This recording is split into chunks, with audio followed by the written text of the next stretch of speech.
আমার তো মা নাই তাই। অনেকক্ষণ ধরে ফলো করতেছি, এনে একটা ছোট ভাই বইসা রয়েছে। আমি আসছিলাম রেল লাইনে ঘুরতে, তা দেখি ছোট ভাইটা অনেকক্ষণ ধরে এখানে বইসা রয়েছে। এ ছোট ভাই, কেমন আছো? তো ভাই ভালো। ও, তো তুমি এনে বইসা রয়েছো, তোমার কি মন খারাপ নাকি? না ভাই এমনি। ও, অনেকক্ষণ ধরে দেখতেছি তুমি এখানে বইসা রয়েছো, তার জন্য আর কি। তোমার কি মন খারাপ? না ভাই ওকে আইছি ভাই, মন খারাপ না। তোমার মুখটা দেখে তো মনে হইতেছে তোমার মন খারাপ। না ভাই মন খারাপ লাগেনি, আমার তো মা নাই তাই।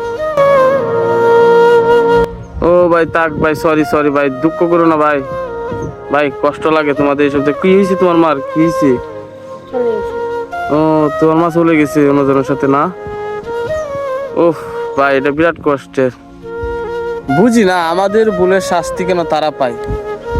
কারণ একটা ছেলের মা চলে যাওয়া কি পরিমাণ কষ্ট, এটা যার মা চলে গেছে সেই একমাত্র জানে। তাই ভিডিওটা সবাই শেয়ার করে দিবেন, সবাইকে দেখার সুযোগ করে দিবেন, যাতে এরকম কাজ না করে। আমাদের ভুলের শাস্তি আমাদের সন্তানদের কেন দেওয়া হয়। তাই ভিডিওটা সবাই বেশি বেশি শেয়ার করে দিবেন, আর এই ভাইটার জন্য সবাই দোয়া করবেন।